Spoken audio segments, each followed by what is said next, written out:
If you're planking every day and still waiting for your abs to show up, you're not alone. Most people treat the plank like a magic ticket to a six-pack, but it's also one of the most butchered exercises in the gym. When done right, it's a core strength powerhouse. But when done wrong, it's just a slow-motion way to waste time and maybe tweak your back. Today, I'm breaking down the 10 most common plank mistakes that quietly kill your results. If you want a plank that actually builds muscle, not just your patience, stick around. You might be surprised at what you're doing wrong and how easy it is to fix. So, what's the difference between a plank that builds muscle and one that just builds frustration? It's the tiny details almost everyone overlooks. Let's start with a common mistake that loads of people are guilty of: the timer trap. If your only goal is to outlast the clock, you're missing the point. A plank that lasts forever but looks like a hammock isn't impressive. It's just a slow-motion collapse. When your form goes, so do your results. Focus on quality, not just duration. If your body starts to sag, reset, and try again. Keep everything level, and your core does the heavy lifting. Nobody's handing out medals for the world's longest plank with the world's worst form. Here's the second mistake I see all the time: crossing your hands. This might feel natural, but it's a shortcut to sloppy shoulders and a limp core. Instead, keep your forearms parallel and press your palms into the floor. This keeps your upper body engaged and your core switched on.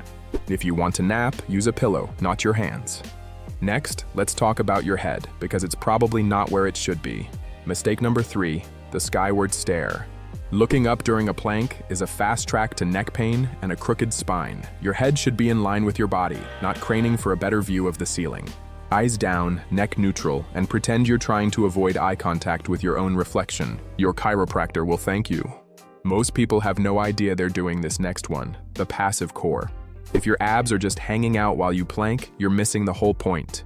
Don't just hold the position, actively brace your core. Imagine you're about to get punched in the stomach. Pull your belly button toward your spine and keep everything tight. If you're just waiting for the timer, you're not training, you're just horizontal. Quick check. So far, which of these mistakes have you caught yourself doing? Drop your answer below. No shame, we've all been there. Now here's where things really start to fall apart. Mistake number 5, the sinking ship. Letting your hips drop is the classic sign of a plank gone wrong. When your lower back arches, your abs check out and your spine takes the hit. Instead, keep your hips level, glutes squeezed, and legs straight. If you feel it more in your back than your abs, it's time to reset. But don't overcorrect, because mistake 6 is just as common. I call this the tent plank. If your hips are way up in the air, you're not planking, you're building a tent. This takes the work off your core and dumps it onto your shoulders. The goal is a straight line from head to heels, not a mountain peak. Lower your hips, brace your abs, and keep your body flat. Moving on to mistake number 7, holding your breath. Doing this during a plank is a rookie move. Your core needs oxygen to work. If you're taking shallow, panicked breaths, your abs will quit before the rest of you does. Breathe deeply into your belly, exhale slowly, and keep your core tight. Think of it as core training, not a free diving competition. Okay, up next at mistake number 8 are shoulders, because they're probably not doing their job. You need to avoid the shoulder slouch. Letting your shoulder blades collapse together is a recipe for instability.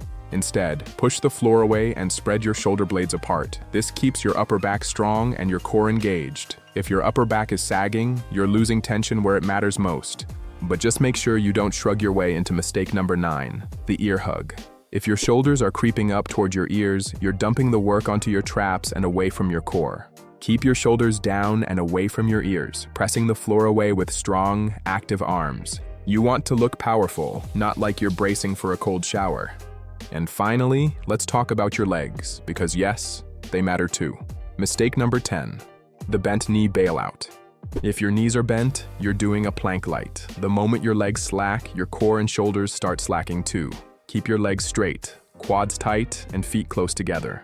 A wider stance makes it easier, but if you want results, keep it challenging. So tell me, how long can you hold a perfect plank with perfect form? Drop your best time in the comments, and be honest, nobody's impressed by a 10-minute plank with sagging hips. Okay, rapid fire recap so you don't forget. Timer chasing, hand crossing, skyward staring, passive core, sinking hips, tent hips, breath holding, shoulder slouching, ear hugging, and bent knees. Fix those, and your plank will finally stop looking like structural failure in slow motion. You'll feel the difference in every lift, every run, and every time you stand up from your chair without groaning. Try filming your plank once a week. You'll spot mistakes you never noticed, and nothing fixes form faster than seeing it for yourself. So now you know how to do planks properly, but if you want abs that actually show up, my next video lays out the full formula. I'll walk you through the best exercises and the brutal truths nobody wants to hear. Watch it. Your future abs will thank you.